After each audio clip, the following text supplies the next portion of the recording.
Welcome back to the Strength Podcast. I'm your host, Conquer the Gauntlet Pro Evan Preparis, and surprisingly, I have Brenna back for another episode, 2 episodes in a row. Brenna, welcome back again. Yeah, man, we're on a streak, 2 in a row. Thanks for having me back. Yeah. So before we get to today's guest, a quick word from our sponsors. This episode is brought to you by Atomic Climbing Holds. I'm actually sitting in my Atomic Climbing Holds hoodie, which is a really lightweight hoodie.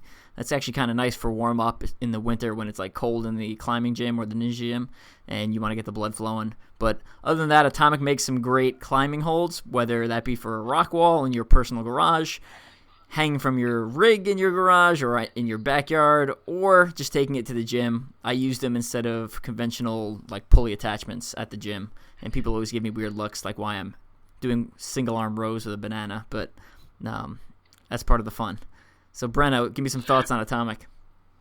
Well, first I want to say, way to join the cool club with the hoodie, because I've had that from the get-go since Atomic is a CTG protein sponsor. I got that from the start and love it because it's the perfect weight, and it's just really cool because I like being able to wear stuff and represent.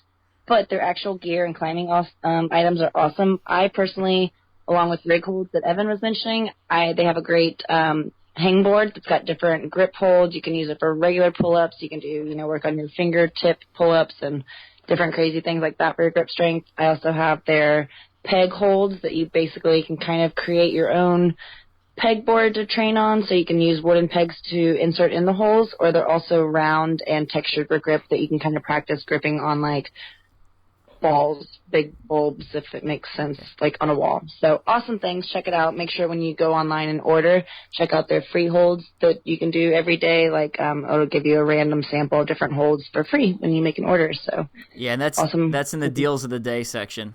And they also just released a line of balance products, so that's going to be coming out soon.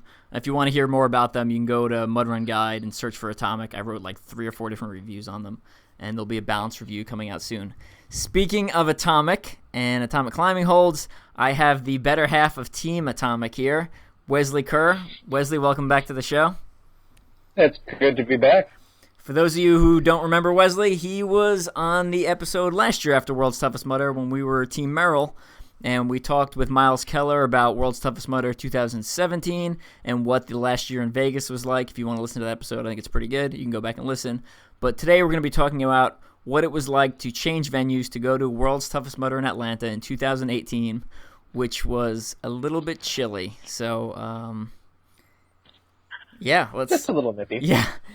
We're going to switch this up today, guys, because normally Evan leads the show with all the questions and insight, but he is kind of technically the guest today with Wesley because they formed the awesome duo of Team Atomic at World's Toughest Mudder. So I'm going to try to give some questions for them and see what we want to find out about Atlanta this year for 2018. So to start it off, this episode's brought to you by Atomic Climbing Holds, so you kind of know a little bit about them.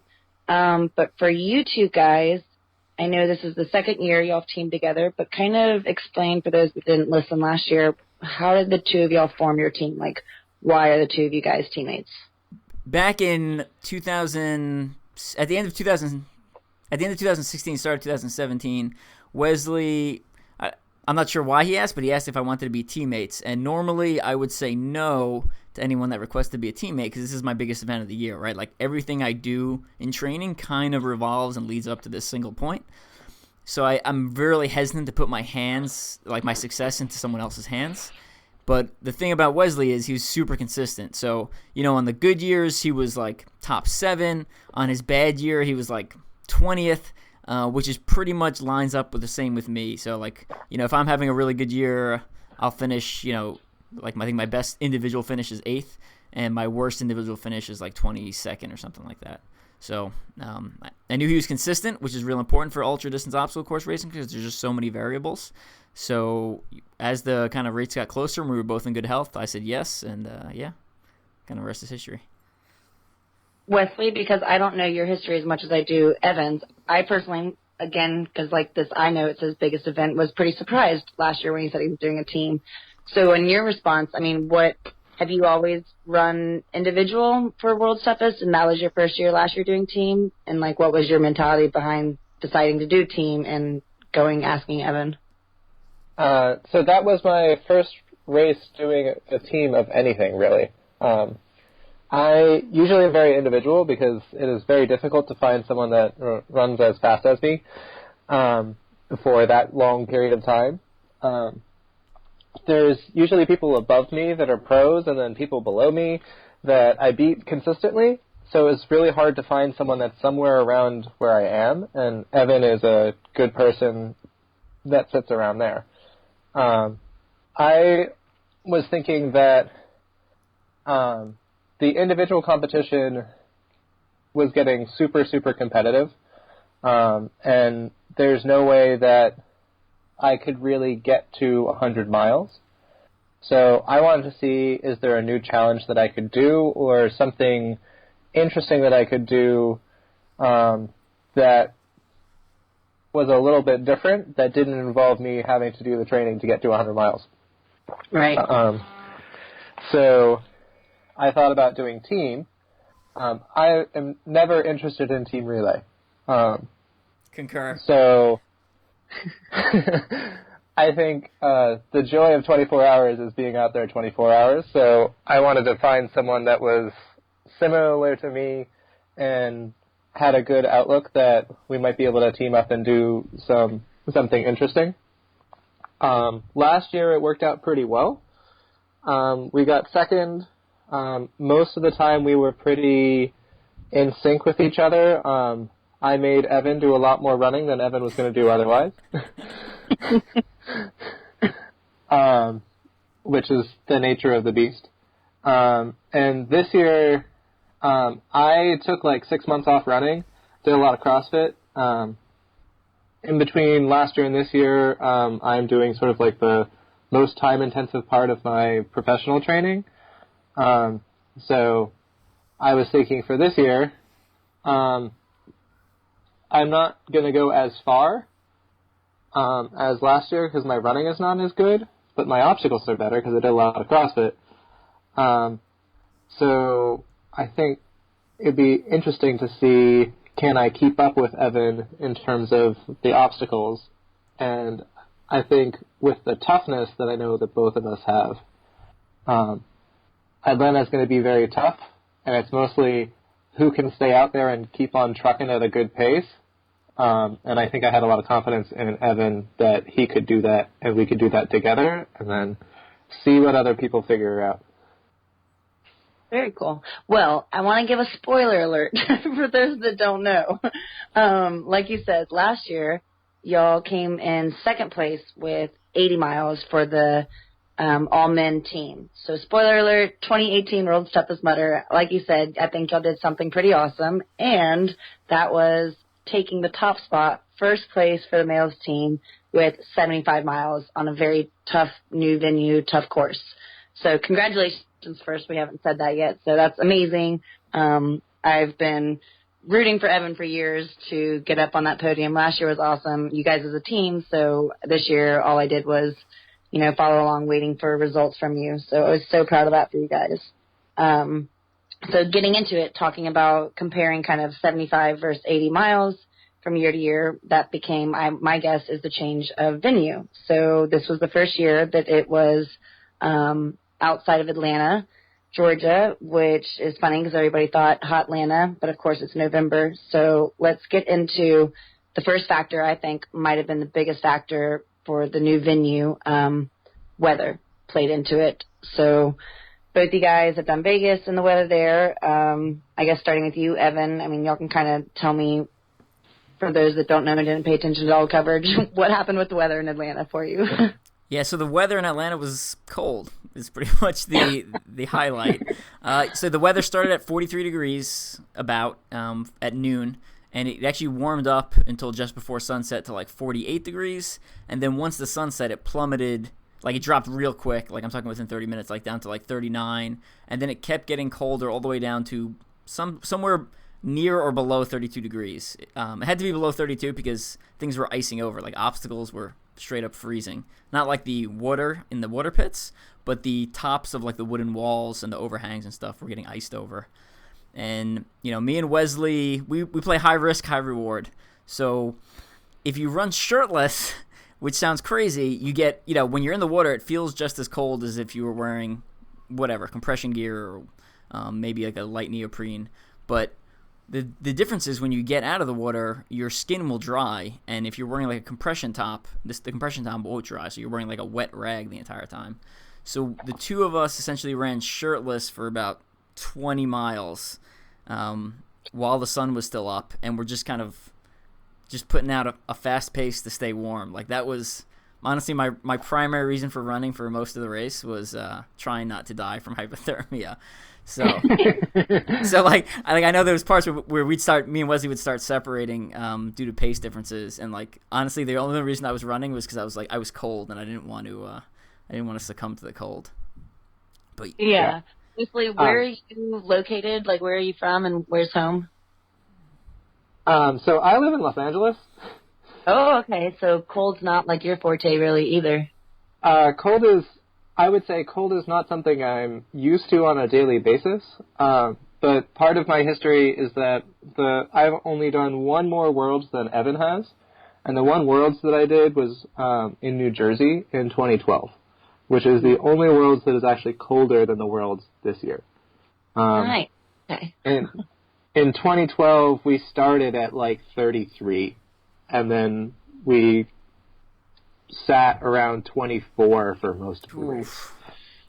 I don't. Insane. For those, we were sitting at home watching like this past year, and I just kept seeing photos and videos of like Instagram story of frost on the tents and people's bibs that they'd put in their tent that were like frozen to the back of the chair, and I just kept telling myself, I want to go to this event. I want to do 24 hours. But not in the cold. I can't do it. I won't do it. So I mean, would y'all say, the next question I basically want to know about is the terrain of that venue compared to Vegas. But like, do you already know, can you say that the difference in your mileage, would y'all attest to it being the weather and the cold factor? Oh yeah, it's the weather and the cold factor. The terrain was actually substantially easier, I would say. The main struggle with the terrain is that there were periods that were downhill. Usually you would rack up huge speed and huge mileage on the downhill portions, but they were a little slippery because of the mud and the marshes, as compared to Vegas, where there's more uphill, downhill, there's more elevation gain, but you're mostly on trails that you don't have to worry about your footing too much. There's maybe some rocks, but you can blast down those hills at whatever pace you feel like. Whereas in Atlanta, we were going around different water pits and different slippery portions. Over laps, we would do things like figure out what is the most stable track to take through the muddy portion. I, in particular, remember one of the downhill portions in the back of the course, where it was like, okay, this puddle, you go to the left, this puddle, you go to the right, and this is the order of the puddles.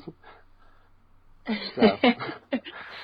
And so what about that mud? I mean, I started my OCR journey and career in Atlanta and here, Georgia, with I don't call it mud, we call it Georgia red clay.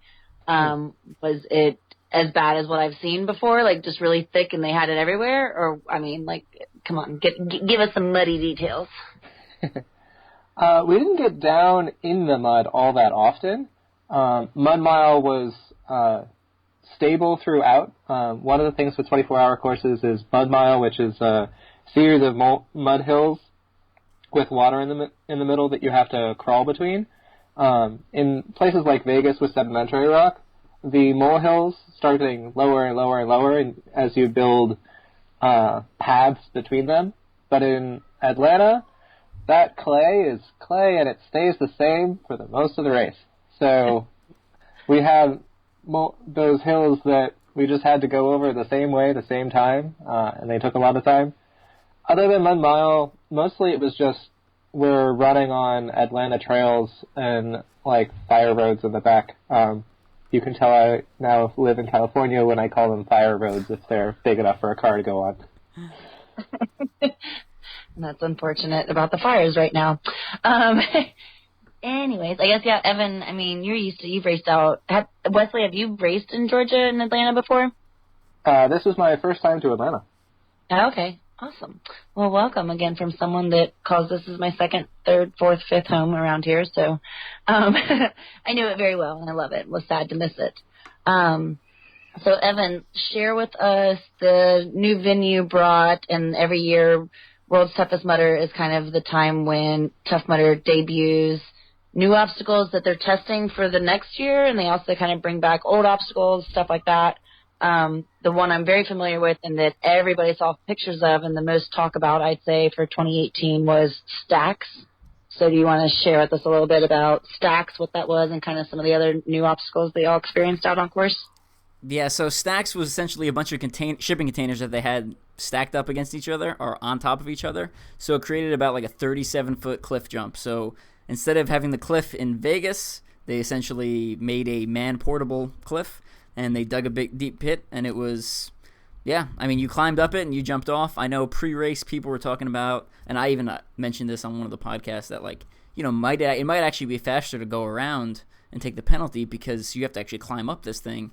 But after seeing the penalty and, like, how much effort it took to climb up, it absolutely was not, right? Like, it was faster to go off the cliff, or the stacks, whatever you want to call it.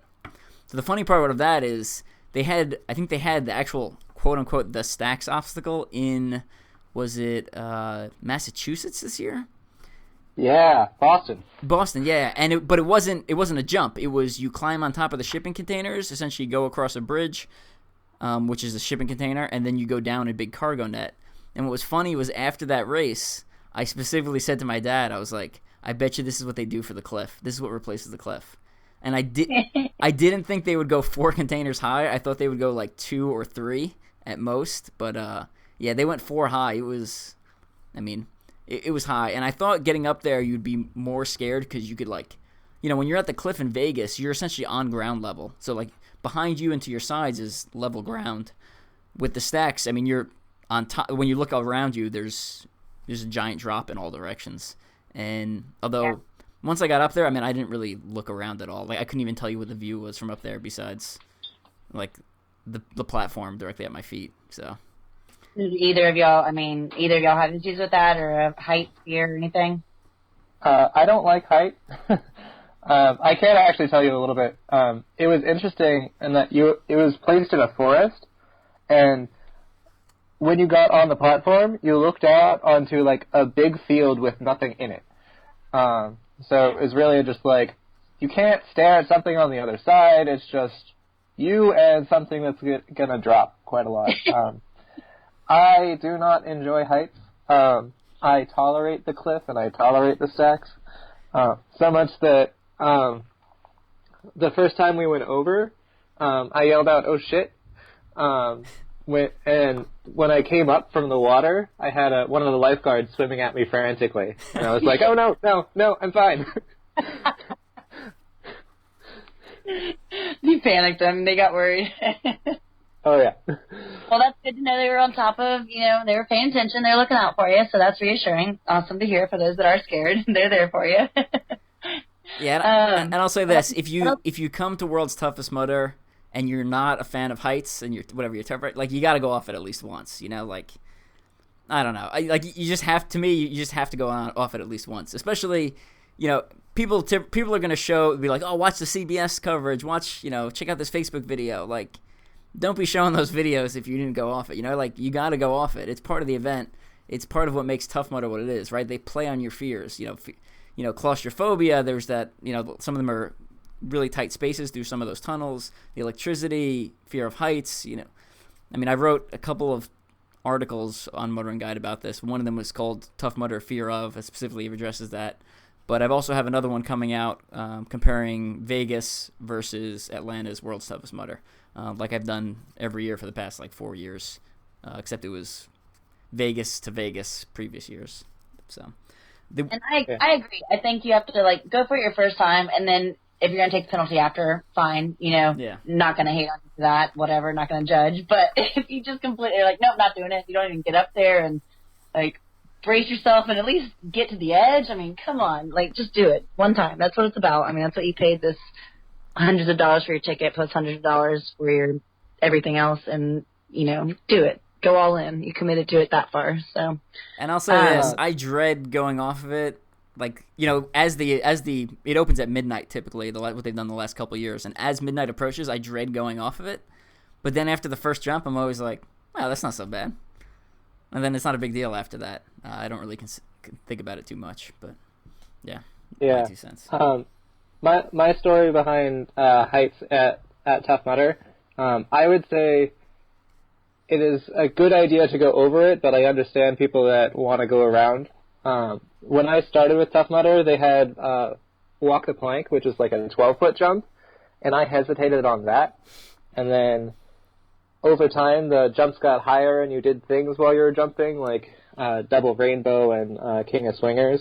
And just by doing it over and over again and forcing myself to, my fear has definitely decreased. So if you are going to be fearful of the stacks, try to do more things where you're jumping off of things. They won't be pleasant, but you can tolerate it. And before you do a cliff jump that's over about 10 meters tall, you probably should watch some YouTube videos about the bad things that can happen. So, yeah, do that. Lessons to be learned here. This is, not just a recap, but it's informative too. So that's the point. I will say, so some of the other obstacles they debuted were one called the Gauntlet, which was it was actually 4 of their obstacles mashed up into one. So it was a balance beam into basically like a version of Kong. So essentially it was like 3 or 4 rings and then 2 ropes. So like a rig over water, which then went into just the tip, which is they're like you hang from your fingertips going sideways, and then there's like a 2 pegs and 2 trailer hitches you can cross, and then more hanging from your fingertips. And then it was basically, was it called low belly? Oh, I can't even remember what the name of that last one is. You're basically in like a Superman plank position moving sideways. So they took 4 obstacles they already had that we've seen before and mashed them into one giant one, which I thought was really cool. Not crazy about it for like a world's toughest event because people, I think people quickly hit a point of failure. So I would rather see those 4 obstacles broken into 4 different parts of the course rather than all smashed up into one. So it'll be cool. Like I hope they can keep that gauntlet for toughest mudder, and I hope they keep it for tougher mudder, the 10-mile and the 12-hour one. So yeah, one really cool obstacle that I think they've been playing with for a long time, trying to figure out how to make it work. It's called Leap of Faith. Leap of Faith originally made its appearance at Worlds, I want to say 2013, and it was fun, but had lots of problems. They've modified it since. Well, describe the 13 variant for people. So the 13 variant was the signature event, obstacle of that year, where you climb up onto like a 12 or 15 foot platform, think walk the plank, and then you jump out onto a cargo net / with a like foam thing on top of it. Essentially, you throw your body on this thing and see if you stick, and then you climb up off of it. If you miss, then you fall into water. If you hit it and then slide off, you fall into water. If you hit it the wrong way, you do things like break your clavicle and break your rib. Break an ankle. I heard it was just like destroying people on the course. I did not have to do that one. I didn't go that year. But yeah, I also did not go that year. That's the 1 year since 2012 that I have not done World's Toughest. This is much more reasonable. So for this one, you have a cargo net that's maybe shoulder width a little bit further across, and it's hanging 6 or 7 feet out from a platform.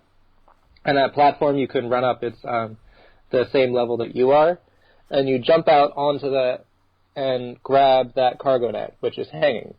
So you grab the hanging cargo net, and you swing for a little bit, and you climb up the cargo net to a pole at the top, and the pole goes diagonally down to the other side. People that did Worlds last year in 2017 will remember rope-a-dope, where instead of a cargo net, they had a single rope that you climbed up and then slid down. So it's sort of Leap of Faith is a modified rope-a-dope. Yeah. That's the cover of Mud Run Guide's ultra-ocr Bible. That should give you a visual. Oh, yeah. Rope-a-dope. Now I got it. I think it's a really simple obstacle in that it's simple to build, but it's super fun because you have to get over the, like, oh god, I have to go fast enough to jump. And then once you jump out there, it's not too bad to grab it. You just need to have a decent amount of grip strength and trust your body. And then it takes some energy to get up and over, but it's sort of an appropriate amount of energy. It's not a particularly hard obstacle. It's not a particularly easy obstacle, in my opinion. Yeah, I thought it was pretty good. And when you do the running jump, I mean, it's not like a very clear ledge. Like it's a, rubber padding that goes down over the edge of like kind of like a muddy pit there. So there's not like a clear edge. So that's what I find kind of scary. Well, not scary, but like a little bit intimidating, right? Because you're running and there's not like, it's like, do I step here or do I step 6 inches forward and worry about slipping into the water? So I thought they did a good job with that. I really liked it. They also had Funky Monkey Revolution as usual. So the monkey bars up and into the rotating wheels. And one of the things they did different this year was they did the Golden Carabiner route. So that they actually made a couple of the obstacles harder in the middle of the night. And if you could do them, you'd get a Golden Carabiner, and that lets you skip a whole bunch of obstacles on a future lap. So that was kind of cool. The Funky Monkey variant essentially was, they essentially covered up the monkey bars, and they had like probably 6 or 8 hanging vertical ropes that were short, maybe 12 inches long with a knot at the bottom that were kind of nylon. So you essentially had to do like nunchuck uphill grip on the ropes to the rotating wheels to get across. The only time I tried, I made it up the ropes and I got to the wheels, and some of them are a little icy, so I did not make it across. But yeah. Well, so for the interrupting on our obstacle talk, the Golden Carabiner thing that was new this year, how did that work as a team? Like, did only one of you have to, like, if say Evan, you completed the harder version, you got the Golden Carabiner and y'all could both use it and both skip things, or did both you and Wesley have to complete the harder version to get that Golden Carabiner? They never really specified. What we were thinking is that as long as the team as a whole has 2, then we could use them. We didn't have to use that technicality because we got Golden Carabiners for hitting 25 miles, and then we did not get Golden Carabiners for completing obstacles. So, yeah. And were you only allowed, the one Golden Carabiner, or could you earn more? So you could earn a Golden Carabiner from hitting 25 miles, and then you could also earn Golden Carabiners by completing these upgraded obstacles. Okay. So they didn't say that, if you hit 25 and you got the gold, it didn't matter if you did the obstacles. You could get both ways. Gotcha. Yeah. And then did you turn in that Golden Carabiner, at the end of a lap before you started another one, and they were like, okay, now you get to skip stuff? Or was it, partially through the course you had an option to skip stuff? So partially through the course, there was a turn-off that said Golden Carabiner loop, and you gave your Golden Carabiner to a volunteer that was there. The strategy of using the Golden Carabiner was important, because we got 25 at 5 p.m. or something when the event started at noon. And our strategy was the worst time of day is right before the sun comes up. It is the coldest, you are the most tired, you don't have any faith that the event will ever end. So we wanted to use our Golden Carabiner at that point in time. So we saved ours until a lap that started at 4:30 or 5, and it gave us a nice little break from the trudging through obstacles. We got to skip the stacks that lap, and that worked out really nice because we were super cold and super unhappy at that point. And then once the sun came up, it's yay, we can strip clothes off, we can move faster. Awesome. Well, so you kind of led into my question was going to be, so the Golden Carabiners and strategy and a game plan that y'all had when you started type of thing. Y'all mentioned that you already knew who could keep up with one another, and from the previous year that you were going to push Evan on running, but this year it was going to be kind of vice versa. So did y'all talk and say just like you're going to run and see how you felt out on course and kind of play it by ear and make your strategy as you went? Or, did you start off with a strategy and like what was it? Kind of walk us through your beginning plan for the event to get you to first. So our beginning plan was that it's going to get super cold, it's going to get super unpleasant, and everyone's going to go super slow. So, before we get there, let's burn hot. And Evan sort of wanted to see if we could get a green bib. So, we started with minimal clothing and said, let's burn hot, stay warm by running faster, and see where we can go. And then once we had our wetsuits on, we sort of just try to trudge forward and keep a consistent pace. So Evan said earlier that we got like 20 miles before we got our wetsuits on. Pretty sure we actually got 30. We did 6 laps before 6 p.m. Did we? So I thought we put a neoprene top, or we put something on. I thought it was between miles 20 and like at mile 20 for the next lap. I know we ran one lap with like essentially a shirt on, and then we switched to full wetsuit after that. So I thought we. I think I put like a windbreaker. Yeah, I put a windbreaker on. You put a windbreaker on. Might have put neoprene. Yeah, I did a Neptune and a frog skins. Because I actually get cold. Both the last 2 years I've gotten colder before you did. So. Which is not predictable based on where we live. Yeah.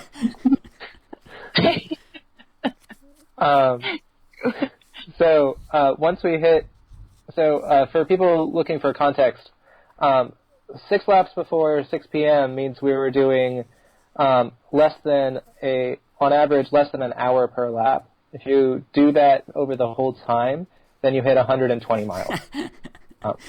We clearly were not planning on hitting. No, that was never part of the plan.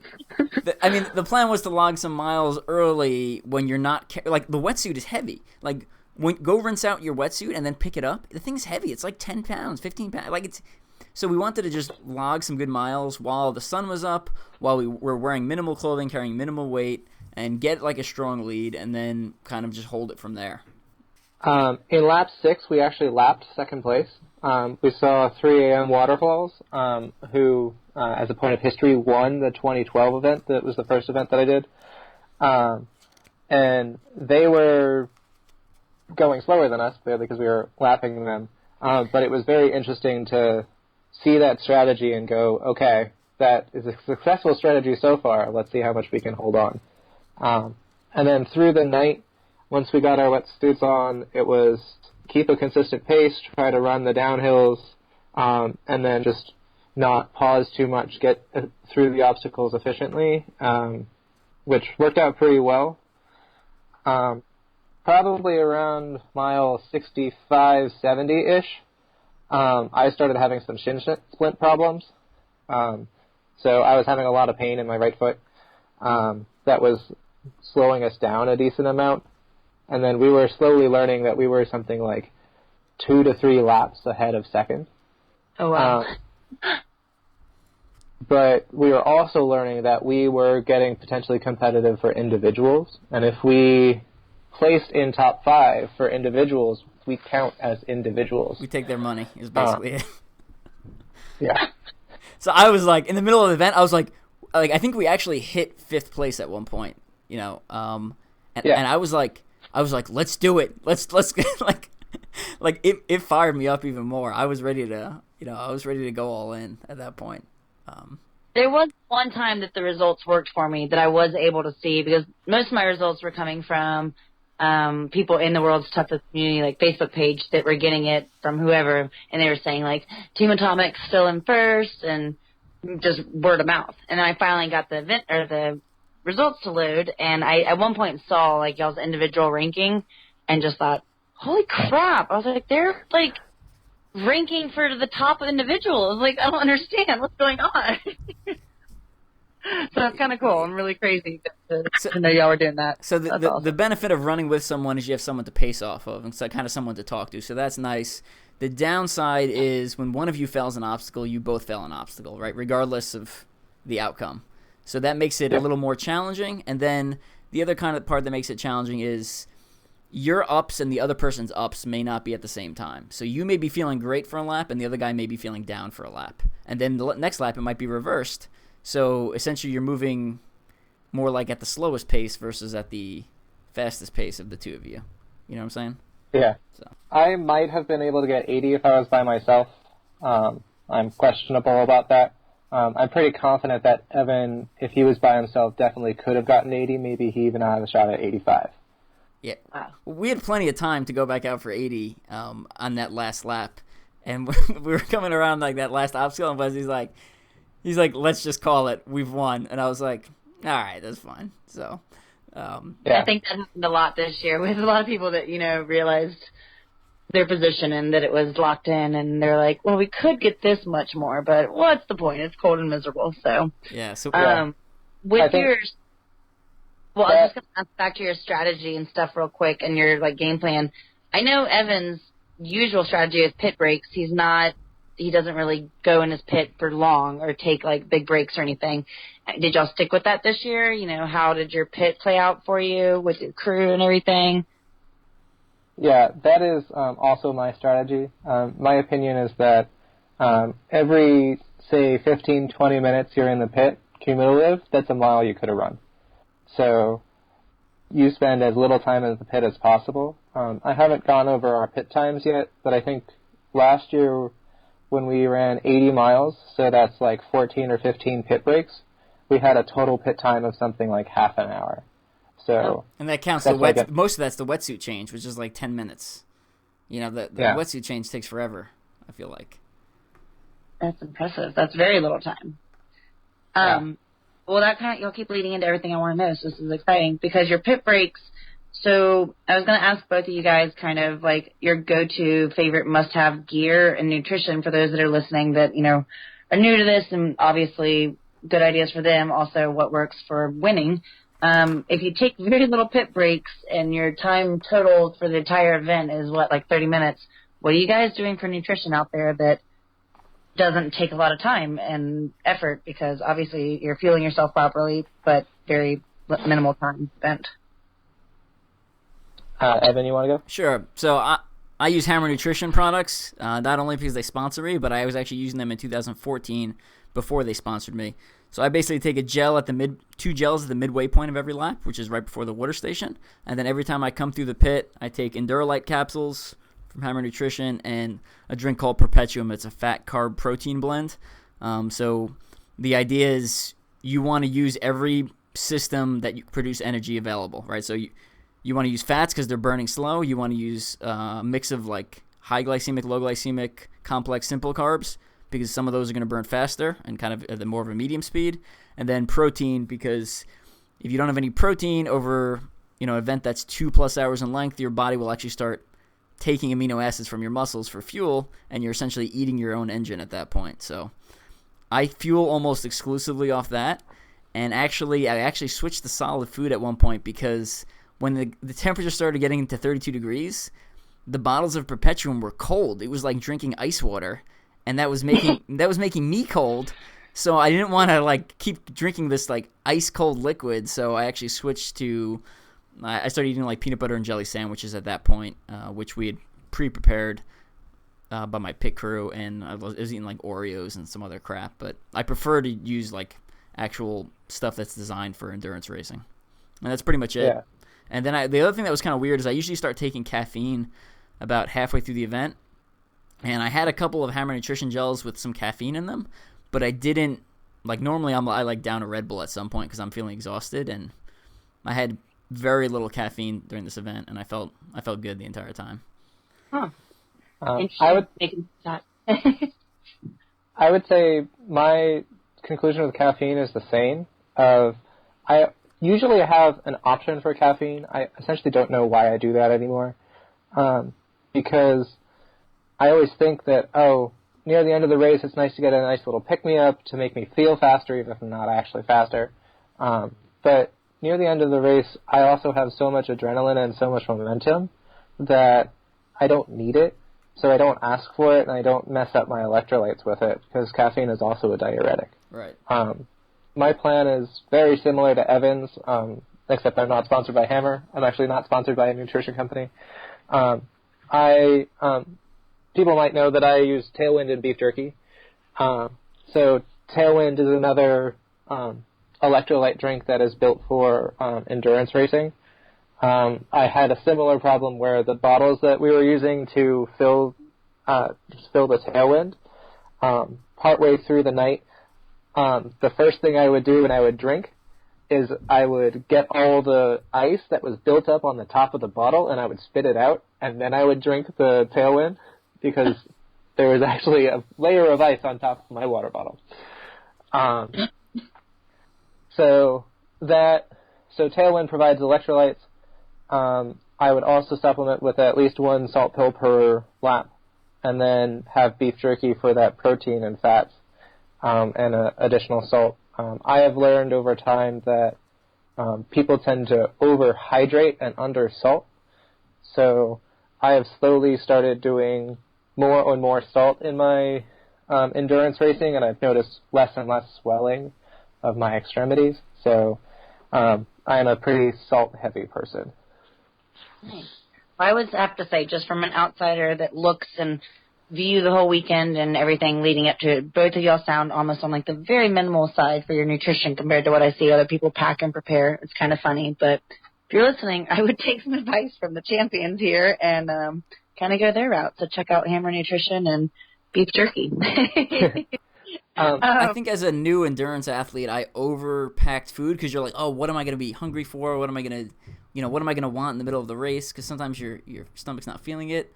And, I've done enough of these races where, I just know how my body reacts. And, as opposed to kind of blindly going by what I feel at that exact moment, my body is, at this point, is trained to, that's what I consume. That's what I consume for OCR America. That's what I consume for Enduro the Gauntlet. That's what I consume for BFX, toughest mutters, right? Like, when you add up my cumulative amount of ultra OCR I've done, it comes out to 18 days, right? Like, 18 consecutive days of racing when you add it all up. So, practice makes perfect. So, Well, I was going to say, we're talking to a couple of veterans here, so it's one of those, like you said, what you think your body wants and is going to want at that event. You guys have it down to the science of what your body needs and what works for you, opposed to what you might be like, say, quote unquote, craving or thinking you want out there to keep you going. So, and I'll also say I always pack at least one crave food, right? So like I pack Oreos for World's Toughest Mudder, double stuffed Oreos. I never eat them any other time except after the race or during the race, and that's like my if my stomach starts acting up, which it never has, that's what I'm going to go to make sure I actually have something in my stomach to keep eating. I would say after 12 or 13 hours, your tastes change. So as a trial and error thing, you figure out what you can still eat at that point. And every person's diet is going to be a little bit different because every person has different preferences and different GI systems. So we have figured out what makes us tick. I guarantee if you talk to like 10 different other endurance athletes that have done as much as we have, they have 10 or 12 different plans. Yeah, it's definitely so hard to listen, but it's good. It's good to get the ideas and, like you said, trial and error, test it out, see what works for you. Yeah. Because it's one of those things when I see people ask like about OCR shoes or OCR nutrition. It's like everybody's stomach is different, everybody's foot is different. So what works for Evan doesn't work for Wesley, and vice versa. So it's like good to hear and take advice, but then also do your own thing. So kind of cool. Again, I guess we covered your nutrition and your strategy. I would say very important for this year, but again, y'all have it down to a science what works. And any go-to gear? I personally, from the two of you, know Wesley is known for his red Marina compression leggings, and Evan, I know a lot of your gear that you like, your Neptune shirt for warmth and frog skin. So are those still what y'all stuck with and are going to continue to go with for your endurance events, guys? Yeah, I've worn Marina shorts for the last 2 years at World's Toughest Mudder. The only 2 years out of the 5 I've done it where I had zero chafing. And I've had some bad chafing. In 2016, I remember getting in the shower and being in pain because it was literally chafing all over my boy parts down there, all over it, right? And the last 2 years, no problem. Like, I put on the Marina and I grab a lot of Vaseline and just kind of smear it all over the place. Get anywhere there's going to be skin touching down there. And zero problems with that. I don't change socks during the event. I don't think there's any point. Your feet are going to get wet again. So I typically either wear mud gear or I have Hammer Nutrition, essentially with their logo on it, socks. So one of those two. And then, Bleg mitts, huge fan of those. If you haven't seen, they're coming out with the new Bleg mitt, which is 3 millimeter, which is 1 millimeter thicker than the older version, the 2 millimeter, which is what I was selling last year. I'm going to be selling those off my website, teamstrengthspeed.com. So make sure you pick those up. They should be available early 2019, and they'll ship from the U.S., so you don't have to pay for shipping from Australia. They're also like fleece lined, so they, Deanna Blegg, previous World Toughest Mudder champion, has put a lot of research and trial and error into them, so I expect those to be great. But other than that, once it gets cold, I put on a full wetsuit. I have like a triathlon wetsuit because I think it has different thickness depending on where it is on your body, so that's why I kind of use that. And then the big thing I do is I change hats and like buffs every lap. So I have like something that's dry on my head at the end of at the start or the start of every lap. It eventually gets wet, but I think that makes a difference for me. At least psychologically, it does. Yeah, I am known for my marina sports stuff, and I agree that like the past 2 or 3 years that I've been sponsored by them, chafing has basically not been a thing. I actually wear less gear below my waist than I used to because I used to need so much more other things like calf sleeves and like the higher socks to get good compression where I needed it. And now it's just like I throw on these tights and all of the compression, all the places, and none of the chafing. And they're beautiful in red. Can we just say that? I mean, come on. It's the Redtights. Let's stick together here. Yeah. As a brief shout-out for sponsorship stuff, if you use Dr. Redtights, you get 20% off any Marina order. Other things that I use during the event is trail toes. So trail toes for my feet, trail toes for my manly places, for just lubrication that is not the same as Vaseline. Why you got to use manly place when I use boy parts? Come on. All right, keep going. Sorry. So trail toes, I used to use a lot of Vaseline, and then it gets pretty oily. Trail toes, I think, goes on a little bit easier, and I think it lasts a little bit longer and doesn't stain your clothes as much. So I've done more and more of that stuff. And then other than that, I also used a triathlon wetsuit and an Xterra wetsuit. I am not sponsored by Xterra. And something that I think a lot of people forget about is a windbreaker. I used my windbreaker back from our Merrill days, which is, some people get super nice windbreakers. I believe in essentially just a plastic sheet, a glorified plastic sheet, because you're going to be getting in and out of water. You're going to get super wet. You really want the windbreaker for the windbreaker qualities. You don't want the windbreaker for any non-windbreaker qualities. You have the wetsuit for that. So that worked out pretty nice for us. You got your gear covered. Y'all sound like you know what you're doing for a few years now. So you mentioned it earlier, and I think I'm always curious for teams when you're running with someone and you push each other, your pace and your strategy, and you have different highs and lows. Are you guys personally, are y'all talkative when you're running? And do y'all tell jokes to one another? Do you sing to one another? What's going on when it's the two of y'all and none of us get to see it? I think it's surprisingly unexciting. A lot of times we're separated.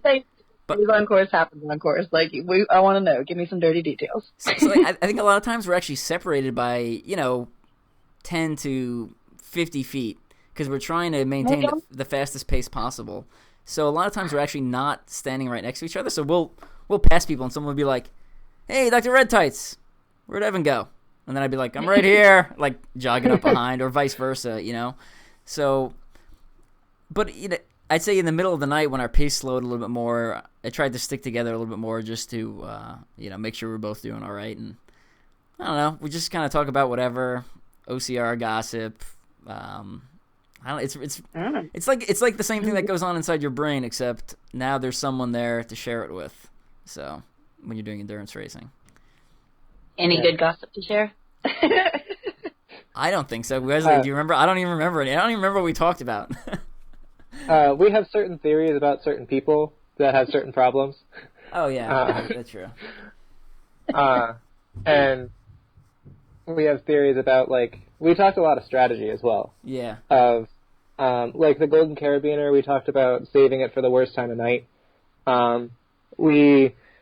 When we came up on decisions, we could talk through it, and we would have slightly different opinions of saying, like, well, I think this, I think that.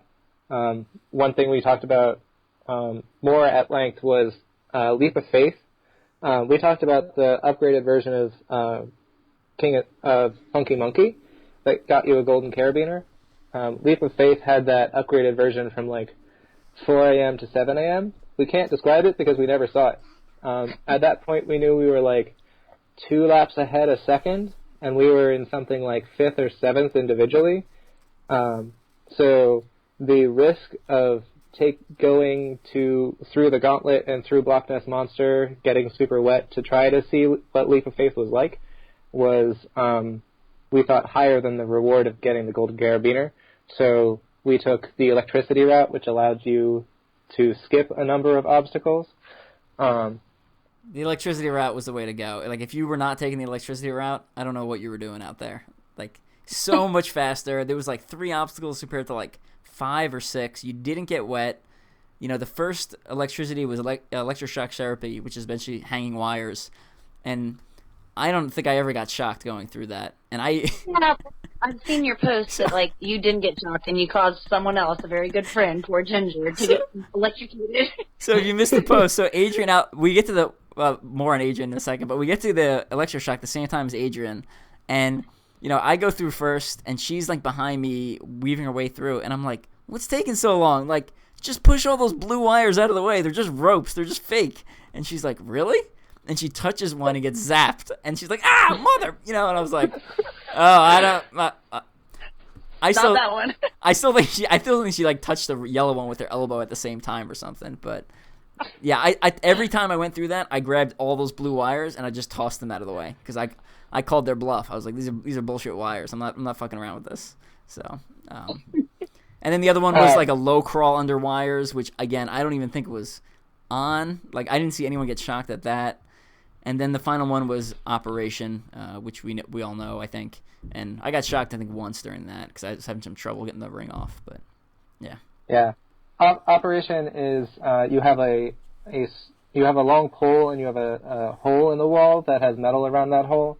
You have to get a like plastic band from the other side of the wall and bring it back. If you mess up, you tend to hit the metal on that hole in the wall, and then you get shocked. For people that have not done it before. So for people that weren't at Worlds, after 8 p.m., you had a Tough Mudder option in that they want you to overcome your fears, and a lot of people have fear of electricity because electricity is unpleasant.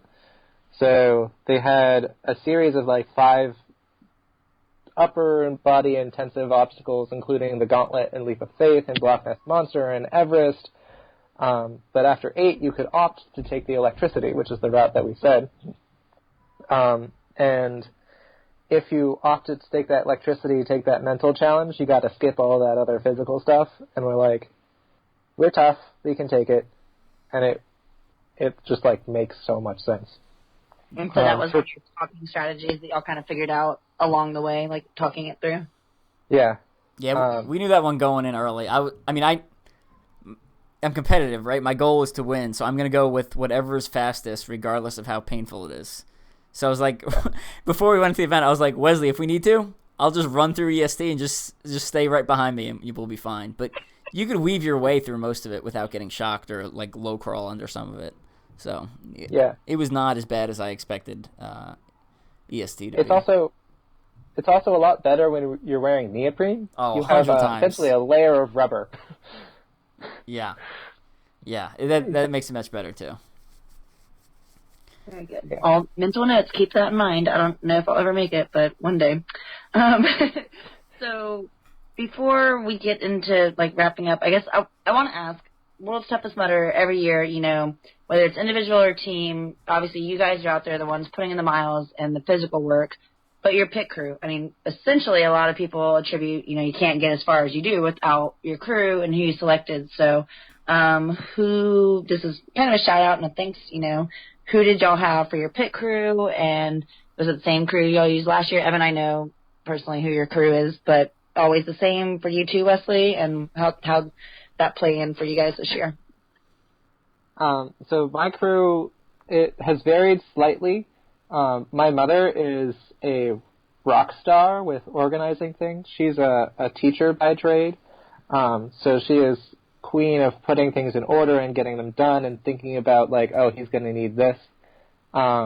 She is great at anticipating my needs of, like, certain times of night. It's like, he's probably going to need this, or it sounds like he'll need this, before I ask for it. And that's as much as you will ask for anything in a pit crew. My dad takes a whole bunch of pictures and also helps my mom do all those things. He is very good for figuring out, like, where we are in the leaderboard and where other people are, and helping for organizing other things and talking with other people to see, like, oh, we're out of this. Can I get this from another source? So my parents have been, like, my rock in terms of pit crew. Previously, I had my wife be pit crew, or some friends be pit crew, who have also been really good at it. We have an 18-month-old, so my wife was home in Los Angeles, staying very warm this year. Good for her. Smart woman. Yeah, so my pit crew was my dad. He was the one handling most of the things. And, again, I basically do the same thing every lap, so he's pretty good about – I mean, he knows what I need because – I essentially lay it all out ahead of time, so it's super easy. And he's got, like, this fishing vest where he carries essentially, like, all my extras, so, like, extra hat or extra buff or extra gels or whatever. So if I come into the pit and I want something that I didn't specify the lap before, he typically has it on him. And then I also had my wife out there who was simultaneously taking care of me and taking care of my daughter, who was also out there. So my 3.5-year-old daughter spent the night in the tent at, like, 32 degrees. Oh. Best pit crew ever. Yeah, she made it all right. My wife spent most of the night actually in the tent with her, because when it's that cold, you typically wake up pretty frequently. So she's a little trooper, and I mean, a lot of that's just morale. Like, seeing them on each lap is big morale boost for me. But yeah, I mean, pit crew is huge, absolutely. For all, and my dad and my wife have been there for pretty much either both of them or one of them has been there for every ultra-OCR I've done ever, which is, I mean, again, I would not work without them. It'd be a disaster. So. Well, big thanks from me to your crew, because I was rooting for y'all to get first, and it happens with them, even though y'all didn't spend much time with them in the pit. So, I guess let's talk briefly. Next year, World's Toughest Mudder, they announced it way earlier. They didn't want people to wait, that it is returning to Atlanta for 2019. So, thoughts on that? I mean, y'all like the venue. Y'all obviously won. So have y'all already discussed? And can you spoiler alert for us? Are y'all going to go back and defend that championship spot, or are y'all not going to team and go out with a win? We'll see. I mean, so the one interesting part is, so they changed the Toughest Mudder. It was 8 hours. Now it's going to be 12. So they have a 12-hour 12-hour competitions leading up to the main event, 24 hours in Atlanta. And one of the things they changed about Toughest is there's individual, and then now there's team options for Toughest, but it's not team pairs like we did. It's team relay. So there's a 4-man relay and a 2-man relay option. And I wonder if they're leaning towards getting rid of the team division altogether. That's kind of my concern. Assuming they do have it, we'll make the call a couple months out like we did this year. Basically, make sure we're both in good health. Make sure we're both feeling good, and we'll kind of make a last minute call. That's my opinion. I would love to team up again, but I also there's aspects of both running individual appeals, but also the two teams we've done have been a ton of fun, and obviously we did real well, and that's cool too. Yeah, I think my opinion is that for the Toughest Mudders, I said this before. I am not interested in a relay. I think both of our strengths is the longer and suckier you make it, the better that we will do. Agreed. And relay, introducing rest and increasing the speed that you run when you're actually running, is something that I think plays to other people's fortes, does not play to my forte. So for toughest mudders, I probably will be at Vegas, which is soon after my birthday, October 19th. My birthday is the 16th. So I will probably be running individual there. And then as long as they have the team division and both of us are healthy, I think we have shown that we are strong 2 years in a row. And we won this year, so we sort of will be the team to beat. So as long as we feel like we can have a consistent amount of quality that we've shown the last 2 years, I'll probably be making an argument to do it again. Tough Mudder will always have their own little things of figuring out, do they still want the classic team where you stay together the whole time? I think the classic team is like the epitome of what Tough Mudder is, and teamwork and camaraderie. And that's a good point. Suffering through. And it's 24 hours. Like you said, y'all both need to be out there for the 24 hours rather than someone hanging out. I mean, not that that's what it is, but, like, it's the mentality behind it. Yeah. And y'all need to do it because now I think that this is, I mean, you did second place last year, first place this year, and then not that the other teams weren't awesome competition because they were, but now I'm ready to see you guys go back with, like, a target on your back and have some, like, another awesome guy team, and then y'all just dominate again, and yay! Might be biased, everybody. Sorry. A little biased host here. But is there anything, I mean, did we cover the event well? What have I missed, guys? Being your host, I think y'all told us so much awesomeness. It was sounded like a great event for you guys. I've never been more impressed with the Tough Mudder community than I was at this World's Toughest Mudder. Like, it got cold and pretty miserable in the middle of the night, and, like, I would pass people that I recognize all the time, and just seeing them out there kind of just braving the cold and kind of putting one foot in front of the other kind of it was great. It was really inspiring. And, you know, with Vegas, I mean, Vegas was windy and, you know, you needed a wetsuit and stuff like that too, but not cold like it was at Atlanta. So I was just kind of real impressed with the community as a whole. And, you know, seeing people at these Monday brunch, you know, standing up proud of their accomplishment, whether it was like 25 or 50 miles or 75 or 100 for Chris and Trevor, you know, it was just super cool. And Tough Mudder does a really good job with that brunch. You know, it's called the Champions Brunch, and they recognize the podium winners, but they do a lot more than that. You know, they talk about what's coming in 2019. They talk about mistakes they made, and they kind of owned up to that, which was kind of cool. You know, to be really transparent like that. And then they also did community awards, so people who embody the Tough Mudder spirit, which was, you know, I mean, that took as long as the Champions Awards, which, again, I thought really kind of speaks to their brand and being, like, true to who they say they are, which I thought was really cool. Well, Evan, that reminds me with the community talk, because with the fact that Wesley lives West Coast and Evan, you're pretty central, but you run a lot, I'd say, between us and CTG, run Midwest to East Coast a lot more. Do you think with the being in Atlanta, you obviously saw your regulars that are always going to be part of World's Toughest Mudder, whether it's anywhere or not? Did you recognize or see a lot more there in Atlanta of, like, athletes that you've seen at your general year-round races that aren't normal Tough Mudder people, if that makes sense? Because it was a new venue, like people on this side that normally wouldn't do Vegas but came because it was close, like that you recognized, I feel? I mean, I feel like there'd be a lot more people kind of that you recognized. Not really. I think because if Toughest Mudder, if the 8-hour series, they hadn't done it nationwide the last 2 years, I think I would have said yes to that question. But because of Toughest Mudder, I can't tell who is a East Coast person and who's a World's Toughest person anymore. You know, so yeah. That's awesome.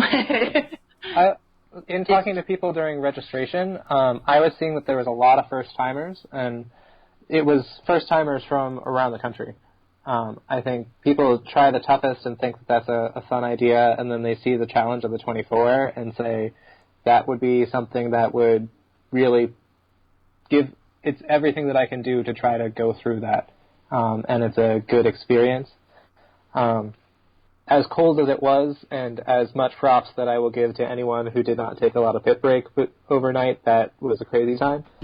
I think there's a lot of people that were new that we might not have necessarily talked to that I think were locals, but it's hard to know. And I'll also say this: in the middle of the night, so if you hit whatever 30 for male or 25 for female at a toughest mud or the 8-hour race, you got a different colored bib than if you just signed up. The number of people I saw out in the middle of the night with essentially the white bibs, the non-contender bibs, was high. It was higher than I saw elite bibs, higher than I saw contender bibs. So what I really liked about the event is it really kind of spoke to who's toughest across the board. I'm sure if you actually kind of start scrolling through those results, you'll see some people who are beating people who are like exponentially better athletes than them simply because they didn't give up and they kept putting one foot in front of the other, even though obstacles were freezing. I like it. The community is growing, the sport's growing, and I think that right there, that statement kind of shows it. That there's different levels, and it's still good to see everybody coming together. But looking at the clock, everybody, we have done a good job of filling up this time on World's Toughest Mudder 2018. But because I'm asking questions, I'm going to throw this out there because I've missed it and I've been absent from the podcast. I know Evan started it, and I don't know if he's keeping it up, but we're going to do it anyways, that when there's a guest, he started this little fun thing where Wesley would tell a random fact that people don't know about you or something that's like not obvious to guess. So we're going to do a round table of everybody's got to share. It can be something silly, lame, stupid, serious, whatever. You got to come up with a random fact to share with everybody listening. So Evan, you get to go first. All right. I will go with, when I was in high school, I was obsessed with the character Green Lantern. So, like, I used to wear a Green Lantern ring around all the time, and, like, that's kind of what I was known for in high school. So whenever there would be, like, a Green Lantern reference on TV, people would, I would start getting phone calls, and people started telling me about it at school. And, there's a lot more merchandise now than there used to be. And so, like, at one point, I had, like, every Green Lantern action figure, which was, like, 5.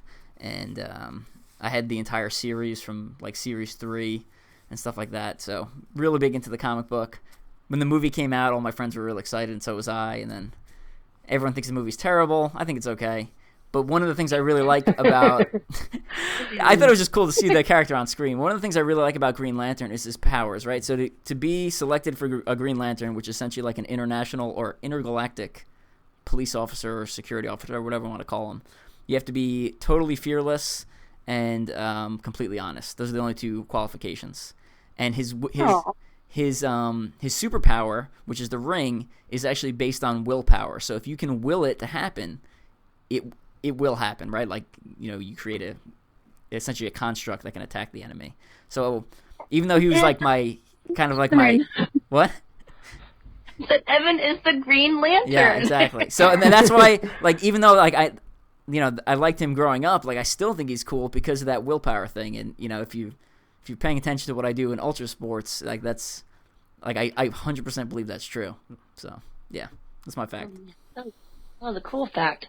I don't know. Wesley, do you have one yet, or do I need to go to give you more time? No, I got one. All right. So it is well known that I'm an actual doctor from Dr. Redtights. What is less known is what I study. One of the things that I do a lot of research on and work on treating is people that have seizures that are not due to epilepsy.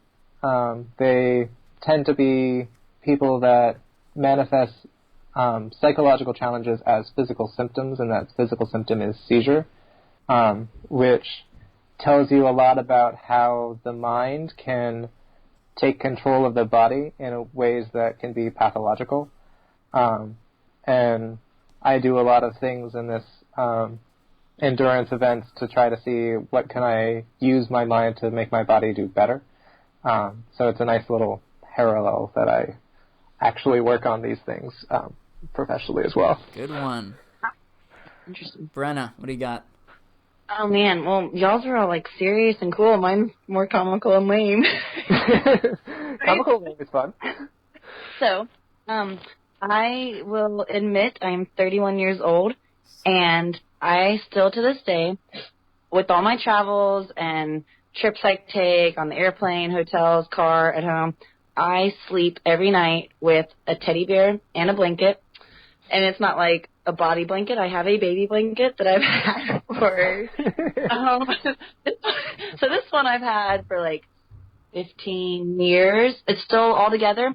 But I had one previous from when I was a baby. And I basically like wore it out, and I had this one on backup. And when my other one was wearing out, I had to start washing this one to get it soft and worn before I'd sleep with it. But I still sleep with it, and I have a backup for when it wears out. So my security blanket and my teddy bear, his name is Oatmeal, and he squeaks when you push on his belly, and he has a ribbon around his neck. And I've had him since I was like 5. I got him for Christmas, and I travel with both and sleep with both. And I've been made fun of by boyfriends and significant others, and they just are told, tough shit, deal with it. Nice. Like, it's sad, but it's I'll cry and like have a panic attack if I don't have them, probably. So there you go. 31 years old, everybody. Mm-hmm. Moving on. Awesome. Let's do final shout outs and to sponsors and anyone else we want to give a shout out to. So Wesley, you're up first. So I mentioned Marina Sports. Marina Sports is awesome. Dr. Redtights for 20% off. I also get support from Trail Toes and some support from Goat Tough as well. And I like to raise money for the Epilepsy Foundation and Athletes versus Epilepsy. My research is seizures, so I like to support the people that have them. Very awesome. Can I ask what Goat Tough, I see it all the time, and I see it especially around Tough Mudder. Is Goat Tough a team or a company, or what is Goat Tough, if you don't mind me asking? Good question. Goat Tough is more of a brand at this point. Jim Campbell has created it. He has some apparel and things that he will give to top athletes, and he will sell it to other people. It's his sort of policy of he went through a ridiculous car accident where they weren't sure if he was going to walk, and then he has trudged through it, and he has done some pretty amazing things since then. So he believes in, like, no day wasted, so always trying to go out there, be positive, and get things done in a good way. So that's sort of how that works. Awesome. Well, thank you. Cool. Evan, who's your shout-out? Well, first, definitely got to give a shout-out to Atomic. We obviously talked about them a lot at the beginning of the episode, but thanks for sponsoring us for World's Toughest Mudder. That was awesome, and I love their stuff.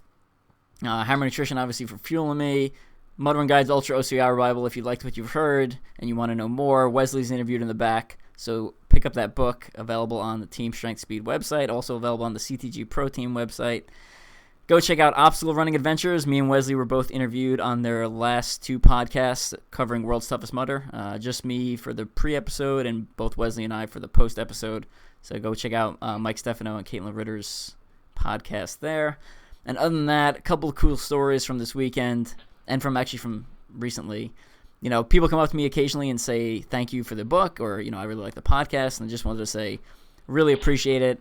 Had one of the guys from the UK come up, from Sam. His name's Sam. He was like, you know, I read your book, and then, like, so I'm standing next to Ryan Atkins. He's like, I read your book. He's like, and then I started following you on social media, and now here I am. And that was just, like, one of the coolest things I heard all weekend. You know, the fact that, like, someone, like, some of the effort and things you've done, and now there's, like, someone's physically standing there holding, like, their brown bib or something like that. That was pretty cool. Also had one of the guys named Jamie at OCRWC say he used, like, my training plan to qualify for the World Championships, which is also really cool. And then had another guy just message me the other day, Nathan, talking about how he reads the book for inspiration. So definitely appreciate those messages, and I get them, I wouldn't say all the time, I get them occasionally. I usually don't give shout-outs to them, but definitely want to say thank you for anyone, if you've ever said anything like that to me at any point in my racing career here. I think that is it. Oh, and then finally, we didn't talk about the individual winners on this podcast. Chris Mendoza, Trevor Sykos in second, Jesse Bruce in third. And then for the ladies, Rhea Coble repeated her win. It's from last year. Aaron Roast, Air Force Active Duty. Aaron Rost. Sorry. They kept saying Roast at the at the awards thing. So I keep thinking that, even though it's clearly spelled Rost. And then Allison Ty, another podium finisher, which is like her 4th or 5th. I can't even keep count at this point at World's Toughest. So go check out World's Toughest Mudder. It's going to be on CBS December 1st. I don't think we'll get any airtime. We might be in the background of some shots, maybe crossing the finish line. but I'm pretty sure they're going to focus on the individual race because it was super close, and it's going to make for some great TV, especially with the conditions and the course in general. So check that out. All right, I'm done running my mouth. My daughter, You're good. My daughter wants to go watch the Christmas tree light up. What do you got, Brenna? Real quick, I'm just one of my sponsors from Conquer Gauntlet Pro Team. A shout out to Compex. I've been using, it's a company that provides and makes muscle stimulators units, and I've been using mine a lot. They have the one I have has a TENS unit built in with it, so with all my travels, been putting the pads and using it a lot on my back. The muscle stimulator is great to kind of help warm up your muscles and get ready for like a good event, good race, good workout. I love it. It's great for traveling, compact, put it in my bag, and just take it on the go with me. So thank you, Compex, for taking care of myself and the team with those. And I'll piggyback on Evan's shout-out to those that show their appreciation, whether it be me for media coverage that I do, people saying, like, thanks for doing that, but mainly to Evan, because I appreciate everything he does for us on the Conquer the Gauntlet Pro Team and basically the entire OCR community. So anybody that gives Evan props and tells him in person how awesome his stuff is, thank you, because I agree and I can only tell him but so much myself. So on that note, thanks for letting me host tonight, guys, and ask questions and hear all about your awesome adventures on World's Toughest Mudder. And I think that wraps up this episode, guys. Wesley, thanks for joining us. Thank you for having me. All right, we'll catch you later. Bye, guys.